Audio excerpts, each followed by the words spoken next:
Military retreats can be a messy affair. When occupiers leave, they reveal a lot of things: how they treated defeated soldiers, how they behaved as conquerors. Right now, something similar is happening in Ukraine, in the city of Bucha. It was captured by Russia on March 12th. 18 days later, it was retaken. As the Russians pulled back, images poured in from this city, images like these. Now, I have to warn you, these are extremely graphic pictures. What you're looking at are dead bodies, all of them piled on the streets, some with bags over their head, others with their hands tied. Authorities say 400 such bodies were found in Bucha. What happened to these people? Ukraine says they were massacred by Russia, that retreating Russian soldiers shot civilians point blank. Bucha massacre is the most outrageous atrocity of the 21st century. And by saying we all refer to Bucha, but we should not forget about other towns and villages in the Kiev region, which also became the crime scene for Russian army. Without an exaggeration, by what we've seen in Bucha and vicinity, we can conclude that Russia is worse than ISIS in the scale and the ruthlessness of the crimes committed. If true, this would be war crime, and a brutal one at that. There are reports of mass executions, torture, rape. Ukraine is already calling it a genocide. They want the International Criminal Court to prosecute Russia. But Moscow denies these allegations. According to them, these pictures are staged. The other day, another fake news attack was undertaken in the town of Bucha in the Kiev region after the Russian military had left, according to the plans and agreements. Several days later, a fake video was staged that is now being spread through all media channels and social media by the Ukrainian representatives and their Western patrons.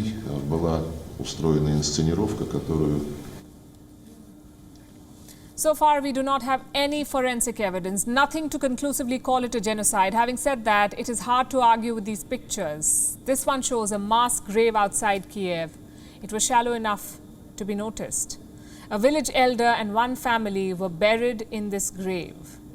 Then you have these satellite images. The building at the center is a church. Do you see the trenches around it? They're almost 45 feet long. Again, these are consistent with mass graves. Plus, you have testimonies from people, residents who survived the Russian occupation. Their stories corroborate what Ukraine is saying. 5 days passed, 10, then 13. I was looking for my husband. Then I went to a basement. Before that, I had written a report to the Red Cross, saying I had been looking and looking for him. They took my data. When I came to the basement, Tanya said to look there, as 2 bodies were lying inside. She said my husband could be there. When I came down, I recognized him by his shoes, his trousers. His face was mutilated. His body was cold. They turned him over a little. And that's just one account. Dozens of similar testimonies are emerging from Bucha. All of them have the same story to tell, a barbaric retreat by the Russian army. All these accounts will be crucial in the days ahead. They will play an important role in any investigation. But will Russia agree to a probe? Well, so far their strategy has been to deflect blame. In fact, Moscow is seeking a special United Nations Security Council meeting today. They want just one item on the agenda, the killings in Bucha. Russia is blaming Ukrainian soldiers for these war crimes, basically flipping the narrative. You see, words like genocide and massacre cannot be thrown around. They must be studied, they must be investigated, they must be proved. Does that mean Russia gets a free pass? Of course not. Russia has already bombed civilian buildings in Ukraine. In other words, they've already committed war crimes.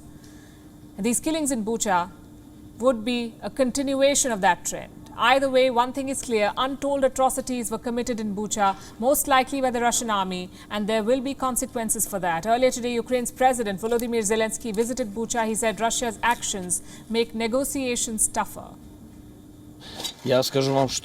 The longer Russia delays the talks, the worse it is for them and for this situation, for this war. Because every day when our troops walk in and deoccupy certain territories, you see what's going on. It's very difficult to conduct negotiations when you see what they did there.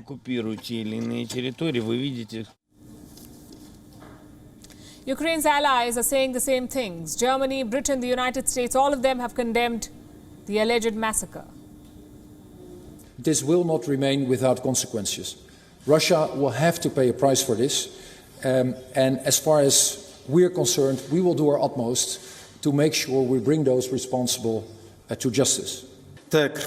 These bloody massacres committed by Russian soldiers deserve to be called by their name. This is a genocide and must be judged as such. This crime scene must be judged as a place of genocide.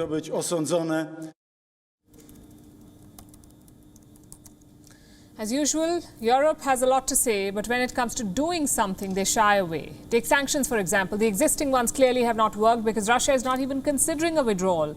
So what Europe needs is more sanctions, except the member states cannot agree.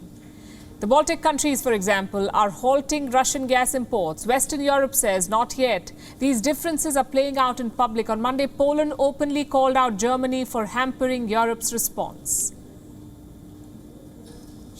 This can be seen at the European Council. Everyone who reads the transcripts, also the journalists from TVN, will clearly see that Germany is the main brake on very strong sanctions. Russia will keep exploiting these differences, which is why Ukraine needs to act by itself, possibly strike a peace deal with Russia. Last week, there were some favorable signs. Both Ukraine and Russia exchanged prisoners. But the pictures from Bucha will change that. War crimes and talks cannot go hand in hand. WION is now available in your country. Download the app now and get all the news on the move.